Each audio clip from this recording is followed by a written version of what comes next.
Pre mid term one जो होता है, PMT1 या प्री मिड टेस्ट बोलो या पीरियोडिक टेस्ट वन बोलो, जो भी होता है, मतलब मिड टर्म के पहले जो ये होता है एक टेस्ट, वो होगा।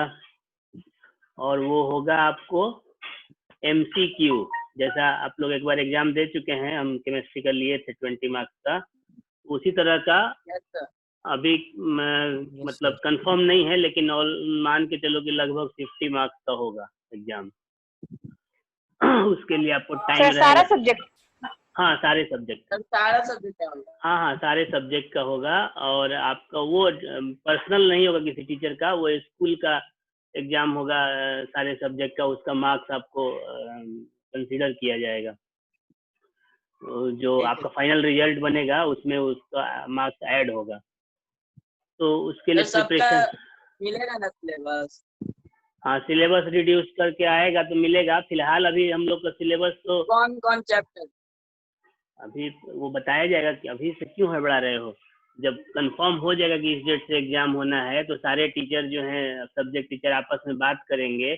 मान लो कि हम तीसरा लेसन पढ़ा रहे हैं, हो सकता है किसी ने 2 ही लेसन पढ़ाया हो सकता है किसी ने 4 लेसन पढ़ा दिया हो, तो जो मिनिमम होगा उसी के हिसाब से सिलेबस कॉमन पोर्शन दिया जाएगा, क्योंकि क्वेश्चन तो सारे सेक्शन के लिए एक ही होगा ना, तो इसलिए उसमें अभी टाइम लगेगा 1 सप्ताह, उसको तब तक कंफर्म होगा। तो इसलिए अभी बहुत ज्यादा, और ये नहीं कि जितना पढ़ाई हुआ है, जो भी सब्जेक्ट के टीचर हैं, आपको इंग्लिश से लेकर के MED तक के जो भी टीचर हैं, वो जितना पोर्शन आपको पढ़ाए हैं कम से कम उतना का आप रिवीजन स्टार्ट कर दो, क्योंकि एग्जाम उसी में से होगा। उससे कुछ कमी का होगा, जितना पढ़ाए हैं उससे कुछ कमी का होगा, उससे ज्यादा का नहीं होगा। नहीं? हाँ, तो इसलिए जितना पढ़ाया गया है उतना का रिवीजन स्टार्ट कर दो, पहली बात। आपका टाइमिंग जो होगा एग्जाम के लिए, हो सकता है कि वो लगभग 1.5 घंटे का होगा, 1 आवर एंड 1.5 आवर का, 90 मिनट्स का। तो आपको टाइमिंग प्रॉपर रहेगा। लेकिन अगर आप ऑनलाइन एग्जाम, जैसे इसीलिए हम लोग ऑनलाइन एग्जाम ले रहे हैं, हम लिए, बाकी सब्जेक्ट टीचर भी लिए होंगे, तो आपको एक तो है कि आपका कितना प्रिपरेशन है उस सब्जेक्ट का, और साथ ही साथ आप ऑनलाइन एग्जाम देने के लिए कितना तैयार हो, कितना। जैसे बहुत सारे बच्चों का सबमिट नहीं हो पाया, जिस दिन हम केमिस्ट्री का एग्जाम लिए थे, ये कंबशन लेसन का, तो बहुत सारे लोगों का टाइम पे सबमिट ही नहीं हो पाया, जबकि 20 क्वेश्चन के लिए 30 मिनट्स बहुत ज्यादा टाइम है MCQ के लिए, और ये भी एग्जाम MCQ ही होगा। तो इसमें भी वही रहेगा, टाइम लिमिटेड है। अगर टाइम पे नहीं सबमिट कर पाओगे तो गया। तो इसलिए मान लो 2-4 क्वेश्चन छूट भी जाए, लेकिन टाइम पे सबमिट कर देना जरूरी है। ये सब चीज को एकदम गांठ बांध लो कि आप पूरा क्वेश्चन करने के चक्कर में सबमिट नहीं कर पाओ टाइम पे, तो सब बेकार हो जाएगा, सारा मेहनत फालतू हो जाएगा। इसलिए मान लो कि सर तो वैसे ही सर 30 मिनट मिलेगा। हाँ जी सर 30-40 मिनट है ना, वैसे ही जैसे आप दिए थे वैसे ही मिलेगा उसमें भी? हाँ, 90 मिनट्स मिलेगा उसमें, 30-40 मिनट नहीं मिलेगा। 50 क्वेश्चन के लिए 90 मिनट। ये अभी प्रपोज है, अभी कंफर्म नहीं है। कंफर्म जब होगा तो सारे लोग अपना नोटिस देंगे, क्लास टीचर भी नोटिस देंगे, तो वो अभी उसमें टाइम लगेगा। लेकिन अभी जो हम लोग को आपस में डिस्कशन चल रहा है उसके हिसाब से बता रहे हैं, आप लोग थोड़ा सा प्रायर प्रिपेयर हो जाओ। तो अभी से अब आपका आज 8 तारीख हो गया, तो मान के चलो कि आपके पास 15 दिन का टाइम है, और 15 दिन में आपको कम से कम 6 सब्जेक्ट 7 सब्जेक्ट का प्रिपरेशन करना है। उसमें मैथ भी है, मैथ में आपको 1 लेसन 2 लेसन नहीं, मान लो केमिस्ट्री फिजिक्स बायोलॉजी मिला के हम लोग तीनों को 1-1 लेसन भी देंगे तो 3 लेसन हो जाएगा। लेकिन मैथ्स में तो अकेले 3-4 लेसन मिलेगा ना आपको, इंग्लिश में उसी तरह से 3-4 लेसन अकेले मिलेगा। तो वो सब सब्जेक्ट में थोड़ा और टफ पड़ेगा। SST है, उसमें भी 3 लोग मिलके 1-1 लेसन भी देंगे तो 3 लेसन हो जाएगा। तो हम लोग का अपना आपस में, जैसे केमिस्ट्री टीचर जो भी 8 क्लास में पढ़ाते हैं, हम लोग आपस में डिस्कशन करके और उसके बाद बताएंगे कि क्या पोर्शन रहेगा। तो वो मान के चलो कि आपको नेक्स्ट वीक में जब हम क्लास लेने के लिए आएंगे जूम पे, या ऐसे भी ग्रुप पे भी डाल देंगे, तो आपको पता चल जाएगा कि कितना पोर्शन है, क्या एग्जाम होगा, कुछ आपको नोटिस टाइम टू टाइम मिल जाएगा। हाँ, एक और चीज, इसमें से बहुत सारे लोग, जैसे मान लो कि अपने स्कूल के भी हैं, जो पहले हम लोग के 7 में अपने स्कूल में थे, और कुछ लोग हैं K और I सेक्शन वाले जो मिल रोड से आए हैं। तो सारे बच्चों का एडमिशन लेना जरूरी है, क्योंकि जैसे मिल रोड वाले हैं, अगर एडमिशन नंबर वहाँ का डालेंगे तो वैलिड नहीं माना जाएगा। क्योंकि हमारे स्कूल का एडमिशन नंबर अभी 12,000 13,000 पे चल रहा है, और आप डालेंगे वहाँ के हिसाब से 6,000 7,000 8,000 जो भी होगा, तो वो आपको एरर दिखाएगा। तो इसलिए जितने बच्चे फी भले जुलाई तक का जमा ना करें, लेकिन कम से कम जो एडमिशन लेना है, खास करके जो 8K और I के जो बच्चे हैं, उनको एडमिशन ले लेना जरूरी है। तो अपने पेरेंट्स से बोलिए, उसके बारे में स्कूल मैनेजमेंट जो है वो सूचना देगा। हम तो ऐसे ही एक रिकॉल कर दिए कि एडमिशन लोगे नहीं तो फिर उस समय प्रॉब्लम आएगा कि एडमिशन नंबर क्या डालें। तो एडमिशन नंबर का मान लो कि अगर जो भी फॉर्म बनाते हैं ऊपर से, उसमें वैलिडेशन, जैसे आप टेस्ट दिए होगे तो अगर किसी ने नोटिस किया होगा कि एडमिशन नंबर में अगर आप टेक्स्ट डालते हो तो नहीं लेगा, उसमें नंबर ही लेता है या रोल नंबर के कॉलम में।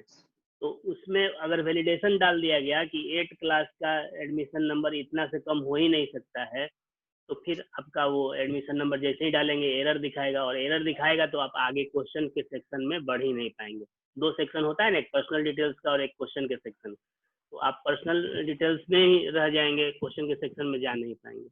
तो ये सब चीज है ध्यान देने के लिए। और किसी को इसके रिगार्डिंग कोई क्वेरी है? No sir. सर रजिस्ट्रेशन बाद में होता है? हाँ, क्या बोले? निगेटिव मार्किंग नहीं, निगेटिव मार्किंग नहीं होता है।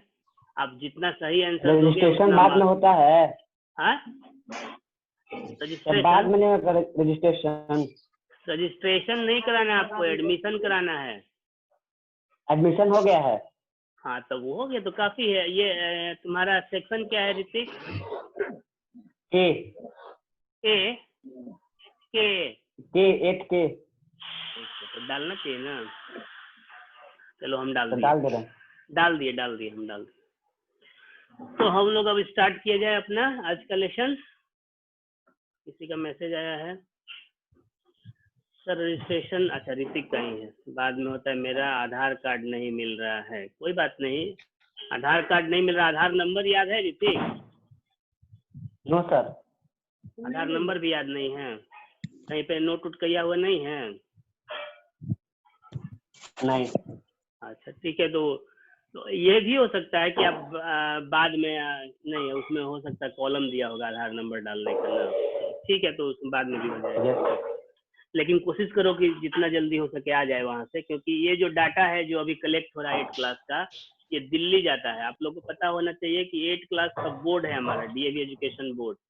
तो जो भी डिटेल्स आपके हैं कलेक्ट होते हैं, और मतलब पूरा एग्जाम जो है वो डीएवी सीएमसी से डायरेक्ट कंट्रोल होता है 8 क्लास का, 8 और 11 क्लास का, और 9 और 10 और 12 का सीबीएसई बोर्ड कंडक्ट करता है, और बाकी रह गया 9, तो 9 का लोकल होता है।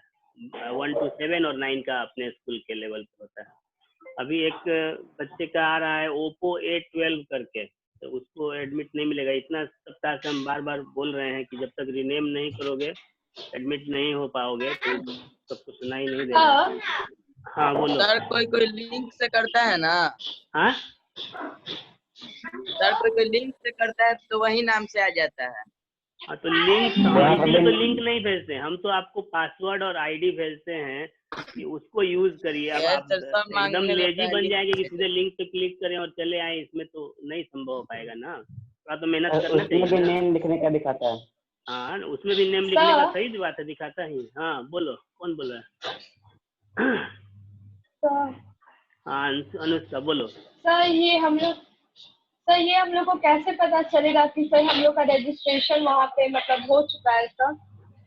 यस सर, हमारे क्लास टीचर बोले थे कि कोई मैसेज आ जाएगा, लेकिन कोई आया तो नहीं है अभी तक। देखो, ये जो अभी आप लोग के गूगल फॉर्म दिया गया होगा, सबके लिंक आया होगा व्हाट्सएप ग्रुप पे, तो ये गूगल फॉर्म यहाँ लोकल लेवल पे क्रिएट हो रहा है। यहाँ पे हम लोगों ने, स्कूल के जो स्टाफ हैं, टेक्निकल स्टाफ, उन लोगों ने क्रिएट किया है। अब ये जो डाटा है हमारे पास आ गया, अब इस डाटा को हम लोग को कंपाइल करके, क्योंकि आप तो अपना सेक्शन वाइज भेजे इंडिविजुअल, लेकिन हम लोग को जब भेजना होगा तो मान लो 14-15 जो भी सेक्शन है सारे का एक साथ भेजना होगा वहाँ पे। और पता है कि वहाँ पे जो रोल नंबर जनरेट होता है वो अल्फाबेटिकली जनरेट होता है, सारे सेक्शन का मिक्सअप होकर के। तो जब तक 15 सेक्शन का सारा डाटा आ नहीं जाएगा तब तक हम लोग उसको वहाँ भेजेंगे नहीं। तो जब तक वहाँ भेजेंगे नहीं तब तक आपको कंफर्म नहीं होगा। एक्चुअली जब आप फर्स्ट टर्म एग्जाम दोगे तो आपको एक रोल नंबर मिलेगा, जो क्लास का रोल नंबर नहीं होगा और ना ही एडमिशन नंबर होगा। वो आपका अलग लंबा चौड़ा रोल नंबर होगा लाखों करोड़ों में, और वो आपका कंफर्म हो जाएगा कि आपका रजिस्ट्रेशन DAV CNC में हो चुका है। तो आप लोग वेट करिए, आप अपने एंड से अपना काम पूरा कर दिए, रजिस्ट्रेशन करा लिए, अपना डाटा सब भेज दिए। और उसमें एक और चीज है उसका रजिस्ट्रेशन का डाटा लेने के पीछे, कि अगर आपका कोई एरर है, जैसे मान लो हमारे पास रिकॉर्ड में नाम है, मेरा नाम सपोज कि राकेश कुमार सिंह है, और हमारे जो डॉक्यूमेंट है उसमें सपोज कि राकेश सिंह ही है, हमको आगे चल के प्रॉब्लम हो सकता है ना। तो इसलिए उसको एक चांस होता है कि आप ट्रेस कर सकते हैं कि किसका क्या एरर है, उसमें सुधार होने लायक है कि नहीं है। बहुत सारी चीज है कि सुधार नहीं भी हो सकता है, जैसे डेट ऑफ बर्थ है। अब डेट ऑफ बर्थ आपके टीसी पर जूनियर विंग से जो खास करके आए हैं, उनके टीसी पर जो डेट ऑफ बर्थ लिख दिया गया, वहां से प्रिंट होकर के या लिख करके आ गया टीसी पे, वो अब नहीं सुधर सकता है। क्यों नहीं सुधर सकता है? क्योंकि टीसी एक ही बार रिलीज होता है किसी स्कूल से, 12 टीसी नहीं ना रिलीज होगा। चाहे किसी का बर्थ सर्टिफिकेट जमा है, अब बर्थ सर्टिफिकेट में मान लो कि डेट ऑफ बर्थ आपका 2002 है या 2005 है, 6 है, व्हाटएवर जो भी है, और आपका है रियल में 2007, या आप क्लेम कर रहे हैं कि मेरा नहीं 7 है, मेरा 8 है, 7 या 8 है, आपके कहने पर से वो नहीं माना जाएगा। जो बर्थ सर्टिफिकेट में है वही माना जाएगा। तो ये इसलिए भी हो रहा है, जो डाटा लिया जा रहा है वो इसलिए भी हो रहा है कि अब जैसे बहुत सारे लोगों का माइनर मिस्टेक है, जैसे मान लो कि किसी का पापा का नाम त्रिपाठी है टाइटल, तो TRIPATHI है और वहाँ पे YS करके आ गया। तो अगर वो सब माइनर चीजें सुधार हो सकती हैं तो वो भी कर दिया जाएगा। नहीं होने लायक होगा तो बिल्कुल नहीं होगा, प्रिंसिपल सर हाथ जोड़ लेंगे कि भाई ये होने लायक नहीं है। इसमें ये भी फायदा है, अब क्योंकि अभी कर लेंगे मॉडिफिकेशन तो 9th में आपको प्रॉब्लम नहीं होगी। 9th में CBSE बोर्ड में रजिस्ट्रेशन होगा, वो हमारा इंटरनल नहीं है, वो बाहर का चीज हो गया, फिर वहाँ पे सुधार करना मुश्किल हो जाता है। चलिए अब आगे और कोई प्रॉब्लम, कोई क्वेरी?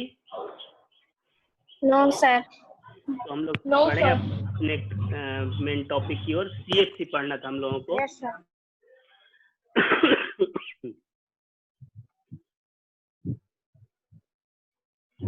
हमारा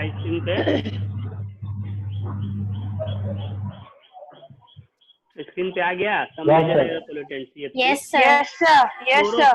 ओके, Yes, sir. तो CFC का आपका फुल फॉर्म है क्लोरोफ्लोरोकार्बन, ठीक है ना। क्लोरो सी, पहला जो सी है वो क्लोरो जो है वो क्लोरीन से बना है, ठीक है, और क्लोरो जो है वो फ्लोरीन से बना है, और कार्बन तो कार्बन होता ही एलिमेंट। तो ये तीनों एलिमेंट हैं, क्लोरो यानी क्लोरीन, फ्लोरो यानी फ्लोरीन, और कार्बन यानी कार्बन। तो एक्चुअली ये हाइड्रोकार्बन होते हैं। आप 10th क्लास में जाओगे तो आपको पढ़ाया जाएगा कि कार्बन और हाइड्रोजन से जो सिर्फ ऐसे कंपाउंड जिसमें सिर्फ कार्बन और हाइड्रोजन के एटम होते हैं उनको हाइड्रोकार्बन्स बोलते हैं। लेकिन उन हाइड्रोकार्बन्स में अगर कोई दूसरे एलिमेंट्स आकर के जुड़ जाते हैं तो उनको बोलते हैं डिराइवेटिव्स ऑफ हाइड्रोकार्बन। डिराइवेटिव्स मतलब कि वो हाइड्रोकार्बन से बने हुए हैं। तो क्लोरोफ्लोरोकार्बन आर डिराइवेटिव्स। यहाँ पे आप देखो, यहाँ पे लिखा हुआ है कि these are volatile derivatives of methane, ethane and propane. अब ये मीथेन, इथेन और प्रोपेन क्या होता है ये बता देते हैं आपको। मीथेन का नाम सुना है कभी किसी ने? Yes, sir. क्या होता है मीथेन? Sir, greenhouse gas है. ग्रीन हाउस गैस है। मीथेन का फॉर्मूला किसी को मालूम है? Yes, ma'am.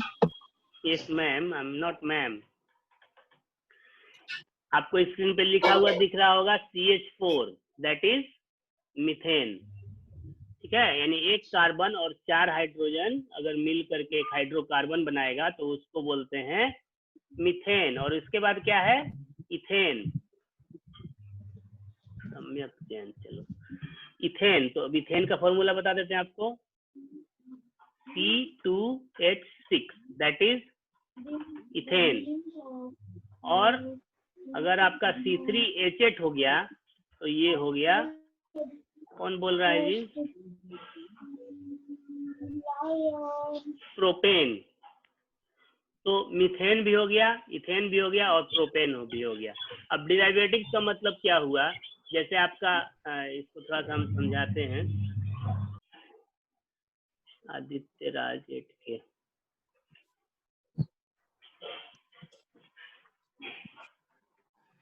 ये तो दिख रहा है ना जी। अरे क्या देगा,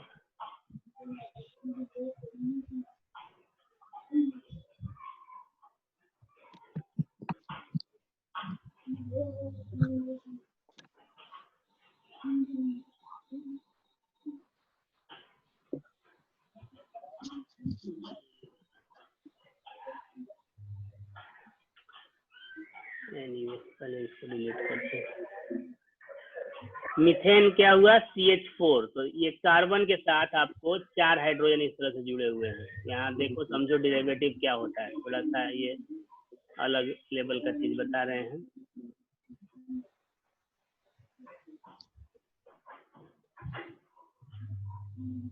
कितने कार्बन और कितने हाइड्रोजन है इसमें, ये जो स्ट्रक्चर हम बनाए हैं? सर कार्बन 1 है और हाइड्रोजन 4 है। 4 है, वेरी गुड। तो आपका ये कार्बन 1 हो गया और हाइड्रोजन 4 हो गया। अब इसमें हम क्या करते हैं कि 2 हाइड्रोजन को मिटा देते हैं। 2 हाइड्रोजन को हम लोग मिटा दिए है ना। अब Yes, इसके sir. बाद हम लोग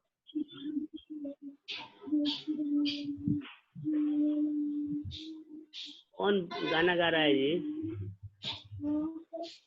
अब यहाँ पे हम लोग क्लोरीन लगा दिए और यहाँ पे क्लोरीन लगा दिए, Cl फॉर क्लोरीन और F फॉर क्लोरीन। अब क्या हो गया, आपको उस मीथेन में से 2 हाइड्रोजन हटा करके एक क्लोरीन लगा दिया गया और एक क्लोरीन लगा दिया गया। तो this is the derivative of methane, यानी ये क्लोरीन भी हो गया तो chlorine, chloro, chloro and carbon. तो ऐसा ही कुछ होता है क्लोरोफ्लोरोकार्बन, जो कि आपको डेरिवेटिव होता है मीथेन, इथेन और प्रोपेन का। यानी उसमें मीथेन हो या इथेन हो या प्रोपेन हो, 2 या 2 से अधिक हाइड्रोजन हट करके और उसके जगह पे क्लोरीन और फ्लोरीन जुड़ जाते हैं।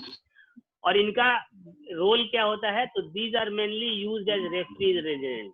जहां पे भी आपको कूलिंग का जरूरत पड़ेगा, कूलिंग एजेंट का या फोमिंग एजेंट का जरूरत पड़ेगा, वहां पे आपको ये CFC यूज किए जाएंगे। या फिर वो रिलीज होंगे, अगर नहीं भी वो यूज हुए तो उसके बाद, जैसे AC हम लोग यूज कर रहे हैं, AC में आप लोग को पता है ना कि कूलेंट भरा जाता है गैस, जैसे R35 या RC44 यस सर। गैस का नाम होता है। एक्चुअली में वो CFC है, और वो जब रिएक्शन करेगा, जब वो AC काम करेगा तो वो CFC रिलीज होगा और एटमॉस्फेयर में जाएगा। अब एटमॉस्फेयर में जाने के बाद वो क्या करता है, वो अपने आप में हानिकारक नहीं होता है। वो एटमॉस्फेयर में जाने के बाद आपको जो ओजोन लेयर है हमारा, एटमॉस्फेयर में एक ओजोन लेयर है जो हमारे सन के अल्ट्रा वायलेट रेज को फिल्टर करता है, ये मालूम है ना सबको। तो यस सर। अल्ट्रा वायलेट, अब वो CFC जब जाएगा आपका एटमॉस्फेयर में, तो वहां पे ओजोन के साथ वो रिएक्शन करेगा और रिएक्शन करके उस ओजोन को ऑक्सीजन में कन्वर्ट कर देगा। ओजोन ऑक्सीजन में कन्वर्ट हो गया तो अच्छा हुआ कि बुरा हुआ? ओजोन का फॉर्मूला O3 होता है और ऑक्सीजन का O2। तब बुरा हुआ। क्यों बुरा हुआ? ऑक्सीजन का लेवल बढ़ जाएगा एटमॉस्फेयर में। सर बट ओजोन का लेयर कम हो जाएगा। हाँ, ये तो अच्छा होगा कि रेज भी तो है। ये किसके घर से कुछ साउंड आ रहा है, कोई बात कर रहा है? तो अच्छा चलो, तो बता रहे हैं कि ऑक्सीजन का लेयर तो बढ़ जाएगा, ये तो अच्छी बात है, लेकिन साथ ही साथ उसका साइड इफेक्ट क्या होगा कि जो ऑक्सीजन है, सॉरी ओजोन है, उसका लेयर पतला होगा। और पतला होने से क्या होगा, जो अल्ट्रा वायलेट रेज को जो फिल्टर कर रहा है वो कम फिल्टर करेगा। तो यूवी रेज जो है, अल्ट्रा वायलेट रेडिएशन जो है, उसका ज्यादा पार्ट अर्थ पे आएगा और वो अर्थ के टेम्परेचर को धीरे धीरे बढ़ाएगा, जिससे कि ग्लोबल वार्मिंग होगा। यानी अर्थ का टेम्परेचर, अगर एवरेज टेम्परेचर जो है 0.5 डिग्री सेल्सियस भी बढ़ता है, ग्लोबल वार्मिंग के लिए बहुत बड़ा फैक्टर होता है, ग्लोबल वार्मिंग के लिए रिस्पॉन्सिबल होता है। इधर से साउंड बहुत आ रहा है भाई, लग रहा है कोई बात कर रहा है। यहाँ यहाँ पे दिखा नहीं रहा है। आदित्य राज के लग रहा है सारा समय नो सर। कहीं से तो अभी तो बंद हो गया। चलो ठीक है। तो इसका मेन जो साइड इफेक्ट है वो है ग्लोबल वार्मिंग। इसके अलावा चूंकि अब अल्ट्रावायलेट रेज ज्यादा आएंगे तो skin disease, skin cancer, I related disease ये सारे हो सकते हैं आपको, हम सबको, और प्लांट्स को भी इवन उसका असर होगा। यहाँ तक में किसी को कोई कंफ्यूजन क्लोरोफ्लोरोकार्बन में और उसका साइड इफेक्ट में? No sir. No sir. चलिए अब आते हैं एसिड रेन। 3 क्लास या 4 क्लास में आप लोग पढ़े होंगे कि rain water is the purest form of water. वो एक फिल इन द ब्लैंक्स भी आता था, ब्लैंक दिया रहेगा is the purest form of water, तो उसमें भरना होता था रेन वाटर। याद है किसी को? यस सर, 4 क्लास में। Yes sir. तो आपको यहाँ पे हम लिखे भी हैं कि rain water is the purest form of water. तो क्या अभी जो बारिश हो रही है हम लोग के मोहल्ले में, शहर में, गाँव में, उस पानी को हम लोग कलेक्ट करके पी सकते हैं? Purest form of water no sir, नहीं पी सकते हैं, क्योंकि हम लोग जो No, घर में sir. अपने चापाकल से पानी ले रहे हैं या मोटर से जो पानी आ रहा है उससे भी ज्यादा इम्प्योर वो है। हम लोग तो घर पे मोटर का भी पानी को फिल्टर लगा के यूज करते हैं, और वो तो डायरेक्ट वो एक्सपोज्ड एटमॉस्फेयर का वाटर है, तो वो और ज्यादा इम्प्योर हो गया। तब तो हम लोग को क्लास में गलत पढ़ाया गया 4 क्लास में कि rain water is the purest form of water, है ना? ऐसा नो सोचते सर, नहीं वो कभी तुम प्योर लोग? रहता है, No, लेकिन sir. आप कैसे पूछ रहे हैं उसके कारण वो इम्प्योर हो जाता है। Very good. वो जहाँ से उसका ओरिजिन है, यानी कि आपको ये डायग्राम में दिख रहा होगा कि ये क्लाउड है। ये क्लाउड क्या है? ये वेपराइज फॉर्म ऑफ वाटर, यानी वाटर जो है वो वेपर के फॉर्म में Water. हीट से बना हुआ है, Water. स्टीम बना हुआ है। अब जब वो ठंडा होता है, यानी उसका कंडेंसेशन होता है, तो कंडेंसेशन के कारण वो रेन वाटर बनता है। तो यहाँ पे जब वो रेन वाटर बना, ये जो ड्रॉपलेट्स दिख रहा है वो प्योर है, लेकिन जैसे ही हमारे अर्थ के एटमॉस्फेयर में नीचे की ओर वो आता है, तो ये जो आपको दिख रहा है नाइट्रोजन डाइऑक्साइड, सल्फर डाइऑक्साइड, ये सारे जो है उसमें, और भी कार्बन डाइऑक्साइड भी है, ये सारे गैसेज उसमें मिल जाते हैं, और मिलने से आपका H2SO4, HNO3 यानी सल्फ्यूरिक एसिड, नाइट्रिक एसिड जैसे खतरनाक एसिड बन रहे हैं। आप छोटा सा एग्जांपल लो कि आप कोल्ड ड्रिंक जो पीते हो लोग, स्प्राइट हो या कोक हो या थम्स अप हो, उसका बॉटल खोलते हैं तो फीस बबल्स निकलते हैं ना? Yes sir. क्यों निकलते हैं बबल्स? सर, कार्बन लेकिन डाइऑक्साइड की सर उसमें कार्बन डाइऑक्साइड उसमें कार्बन डाइऑक्साइड है। Very good. अब वो कार्बन डाइऑक्साइड जो है आप एक बार बॉटल खोल दिए और उसके बाद फिर कैप बंद करके और उसको रख देते हैं, तो फिर वो उतने सारे बबल्स नहीं निकलते हैं। क्यों नहीं निकलते हैं? क्योंकि कार्बन डाइऑक्साइड जो आपका डिसॉल्व रिलीज हो था गया, उसमें रिलीज हो गया, रिलीज हो गया एटमॉस्फेयर में। रिलीज हो गया तो फिर से नहीं निकलेगा, इसलिए वो चीज, वो बबल्स दोबारा नहीं थोड़ा बनेगा। थोड़ा बबल आता है। हाँ, वो थोड़ा बहुत आएगा, क्योंकि थोड़ा बहुत तो एयर में रहेगा ना। तो आपका एक एग्जांपल माने वाटर में गैस घुलने का, ये आपका सोडा वाटर हो या कोल्ड ड्रिंक हो, ये सारे हो गए। उसी तरह से आपका एटमॉस्फेयर में जो वाटर है, रेन वाटर है, उसके साथ जो गैस है, जैसे यहाँ पे देखो CO2 प्लस H2O, ये बन गया H2CO3, that is carbonic acid. SO2 plus H2O, that is H2SO3। तो ये कौन सा एसिड होगा जी? ये बता सकता है इसका नाम? Yes sir, sulphurous sulphurous acid. Acid. Sulphurous acid. Sulphurous या sulphuric? Sulphurous. Sulphurous. Yes, sulphurous. एक सेकंड। सल्फ्यूरस एसिड, अगर SO3 है, ये याद रखोगे लोग हमेशा, तो सल्फ्यूरस एसिड। अब क्या हो रहा है कि अब आपका ये जो सल्फ्यूरस एसिड है, वो दोनों ब्लू ब्लू हो गया, दिखाई नहीं दे रहा।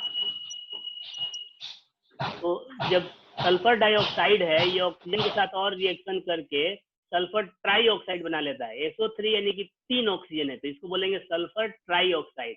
और ये जो सल्फर ट्राईऑक्साइड है, ये जब वाटर के साथ रिएक्शन करेगा तो आपका बनाएगा सल्फ्यूरिक एसिड। तो H2SO4 होगा तो सल्फ्यूरिक, और H2SO3 होगा तो सल्फ्यूरस। ये अपने बुक में, कॉपी में कहीं पे नोट कर लोगे, हालांकि हम पीडीएफ तो भेजेंगे ही, तो जब आप नोट्स बनाओगे अभी आप कहीं पे नोट कर लो कि H2SO3 यानी सल्फ्यूरस एसिड और H2SO4 यानी कि सल्फ्यूरिक एसिड। अच्छा, इसमें से कितने बच्चे कॉपी पेन लेके बैठते हैं पढ़ने के लिए जी ऑनलाइन क्लास में?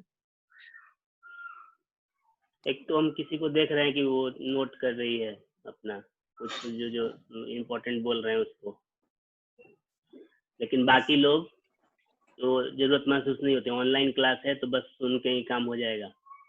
तो जितना हम लोग सुनते हैं उसका 10% ही हमारे ब्रेन में रिटेन रह पाता है। जितना हम लोग देखते हैं उसका 50 to 60% रिटेन रह पाता है, और जितना हम लोग करते हैं उसका 100% रिटेन रहता है। तो आप जो सुनोगे वो 10% सिर्फ रहेगा और वो 2 दिन में दिमाग से निकल जाएगा। तो बहुत सारा चीज है, जैसे हम लोग भी पढ़ते थे तो अपना एक डायरी और पेन रेडी रहता था। पढ़ रहे हैं, जैसे हम लोग भी मीटिंग ज्वाइन भी करते हैं तो अपना डायरी पेन रेडी रहता है, जो भी इम्पोर्टेंट चीज लगा नोट कर लिए उसको। तो अगले बार से याद रखोगे लोग, सब लोग कम से कम एक नई कॉपी रखना है तो कम से कम एक पेपर भी, एक वेस्ट पेपर जो है जिसपे लिख सकते हैं वो, और पेन लेके बैठो लोग, फायदा करेगा। तो सल्फ्यूरिक एसिड का फॉर्मूला क्या हुआ? H2SO3। Very good. और सल्फ्यूरिक एसिड का H2SO4।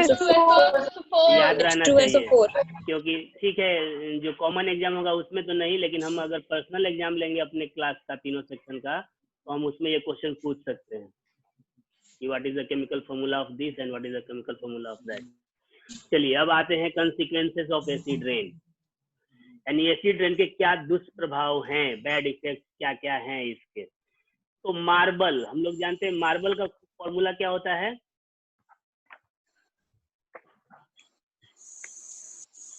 Calcium carbonate. Very good, वो कैल्शियम कार्बोनेट नाम हो गया, फॉर्मूला CaCO3, ठीक है। CaCO3 sir, CaCO3। हाँ CaCO3 वेरी गुड हो गया।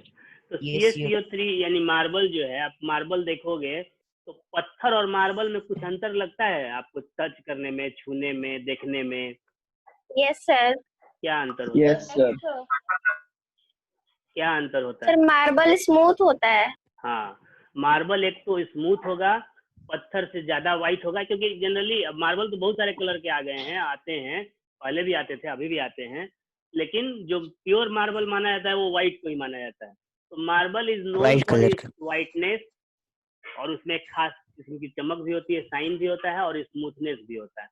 अब क्या होता है कि जब आपका एसिड रेन उस मार्बल पे गिरता है तो मार्बल जो है अपना व्हाइटनेस लूज करके पीला हो जाता है। जैसे ताजमहल का आज से 100 साल पहले, 70-80 साल पहले का पिक्चर देखो और आज का पिक्चर देखो तो कलर में काफी अंतर आएगा, थोड़ा येलोइश दिखेगा, शाइन भी उसका कम हो गया, स्मूथनेस भी कम हो गया।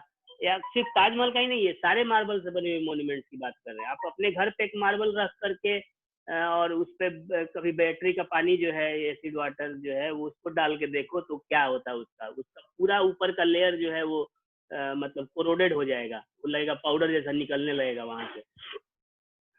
तो एक्चुअली होता क्या है कि ये कैल्शियम कार्बोनेट जो है, आपको स्क्रीन पे दिख रहा होगा, हम जो एनोटेट कर रहे हैं, कैल्शियम कार्बोनेट यानी CaCO3 है, और इसके साथ कोई भी एसिड जो एसिड रेन में, जैसे सल्फ्यूरिक एसिड ही हम ले लेते हैं एग्जांपल के लिए, तो ये रिएक्शन करता है और बनाता है कैल्शियम सल्फेट, साथ में वाटर वेपर बनता है, या वाटर मान लो लिक्विड फॉर्म में बन सकता है, और कार्बन डाइऑक्साइड रिलीज होता है। तो आपका ये रिएक्शन हुआ तो अब आपका मार्बल रहा ही नहीं, जो लेयर आपका रिएक्शन किया एसिड के साथ वो अब मार्बल नहीं रहा, वो क्या बन गया? कैल्शियम सल्फेट, कार्बोनेट का होता है सल्फेट। तो जब कैल्शियम सल्फेट बन गया यानी कि वो मार्बल रहा ही नहीं, तो मार्बल का चमक और स्मूथनेस और व्हाइटनेस कहाँ से आएगा उसमें? वो तो पीला दिखेगा ही। तो this is called marble cancer. Cancer ऐसी बीमारी है जिसका मतलब अगर इनिशियल स्टेज में प्रिकॉशन नहीं लिया गया, ट्रीटमेंट नहीं किया गया, तो फिर वो लाइलाज हो जाता है, मतलब अब उसका इलाज बहुत टेढ़ा हो जाएगा। तो वही चीज यहाँ पे भी है। मार्बल को अगर शुरुआत में ही, जैसे अभी गवर्नमेंट ने, सुप्रीम कोर्ट ने बहुत सारा इंस्ट्रक्शन दिया, आगरा में जितने आपको लेदर इंडस्ट्रीज थे, आगरा पहले अभी भी जाना जाता है लेदर इंडस्ट्री के लिए, खास करके जो हम लोग का बेल्ट है, शूज है, पर्स है, ये सब वहाँ बनता था। अब उनमें से मैक्सिमम को वहाँ से हटा दिया गया है, उसे आगरा से दूर ले जाकर के स्टैब्लिश किया गया है। क्यों? क्योंकि वो ताजमहल जो हमारा एक वर्ल्ड का वंडर, 7 वंडर में से एक है, उसको नुकसान पहुंच रहा था, हेरिटेज है वो हमारा, उसको प्रिजर्व करने के लिए जितना हो गया तो हो गया, अब उससे अधिक ना हो उसके लिए उनको हटाया गया। तो ये तो पहला हो गया कंसिक्वेंस एसिड रेन का। दूसरा है आपका जो मेटल के आर्टिकल्स हैं उनका भी कोरोजन होता है इस एसिड रेन के चलते, यानी उनमें जंग लग सकता है। जैसे आप देखोगे बरसात के दिनों में लोहे पे जंग लगने की जो स्पीड है वो तेज हो जाती है। क्यों हो जाती है? क्योंकि एक तो आयरन जो है वो मॉइस्चर और ऑक्सीजन के साथ रिएक्शन करके रस्ट बनाता ही है, रस्ट यानी कि जंग वो बनाता ही है। साथ ही अगर उसमें एसिड होगा, जैसे ये आयरन है और ये सल्फ्यूरिक एसिड एसिड रेन का, तो ये फेरस सल्फेट बनाएगा और साथ में हाइड्रोजन गैस रिलीज होगा। तो ये फेरस सल्फेट जो है ये भी मेटल का साइन और स्ट्रेंथ को कम करता है। तो यानी मेटल के जो आर्टिकल्स हैं, इवन हमारे जो गोल्ड और सिल्वर के बने हुए ऑर्नामेंट्स हैं तो काफी लेस रिएक्टिव हैं, लेकिन उनका भी रिएक्शन होता है, उनका भी चमक धीरे धीरे कम हो जाता है उस एसिड रेन के चलते। तीसरा इफेक्ट क्या है? ये एक्वेटिक प्लांट्स और एनिमल्स को वो बैडली इफेक्ट करता है। एक्वेटिक प्लांट्स एंड एनिमल्स यानी पानी में रहने वाले पौधे और जीव जंतु। अब ये सारा पानी जो है एसिड रेन का वो कहाँ जाएगा? अल्टीमेटली वाटर बॉडी में ही जाएगा, और जब वाटर बॉडीज में जाएगा तो वो पूरा पानी आपका पॉइजनस हो गया, यानी एसिडिक हो गया। तो बहुत सारे जो प्लांट्स एनिमल्स है उस वाटर में सरवाइव नहीं कर पाते हैं, या तो बीमार हो जाएंगे या फिर मर भी सकते हैं। और सबसे लास्ट लेकिन सबसे इम्पोर्टेंट है कि सॉइल पोल्यूशन होता है इससे। अब वो पानी जो बारिश का है जिसमें एसिड है वो आपके मिट्टी में जाएगा तो सॉइल की फर्टिलिटी को कम करेगा। सॉइल की फर्टिलिटी कम होगी तो प्रोडक्शन कम होगा, प्रोडक्शन कम होगा तो आप फर्टिलाइजर यूज करेंगे जिससे सॉइल पोल्यूशन और बढ़ेगा। कम नहीं होगा सॉइल पोल्यूशन, और बढ़ेगा। तो फर्टिलिटी बढ़ाने के लिए आपको जो फर्टिलाइजर यूज किए उसका और एडवर्स इफेक्ट हो गया। तो अब हम लोग के पास टाइम लगभग खत्म हो गया। अभी एक सज्जन है गौरव प्रकाश, अभी इनको याद आ रहा है कि क्लास भी करना है, इनको अभी एलिमिट नहीं कर रहे हैं। एक और स्लाइड देख लेते हैं। ग्रीन हाउस इफेक्ट है।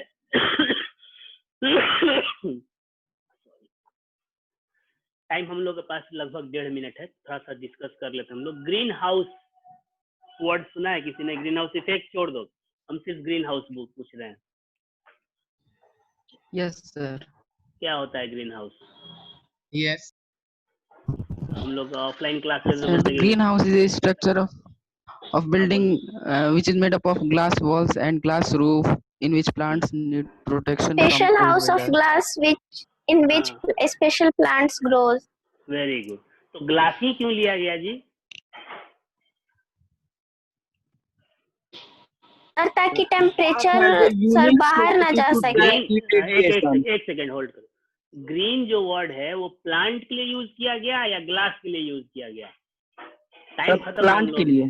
प्लांट के लिए। अगर Plants प्लांट को के लिए। एल्युमिनियम का घर बना के उसमें उपजाए तो उसको ग्रीन हाउस बोलेंगे? No, sir. No sir. कल हम लोग अब इसके बारे में बात करेंगे। आज का टाइम समाप्त हो गया। क्यों ग्लास को ही बोलेंगे ये कुछ लोग को पता भी होगा, कुछ लोग सर को मालूम ग्लास नहीं के थ्रू सनलाइट आ सकती हाँ। चलो आज तो हम लोग यहीं पे समाप्त करते हैं। वीडियो भेजते हैं, चैनल है मेरा, उसको सब्सक्राइब किया करो लोग। कर दिए हैं। ठीक है, लोग नहीं किए हैं उनके लिए कर दिए। Okay, thank you, good day.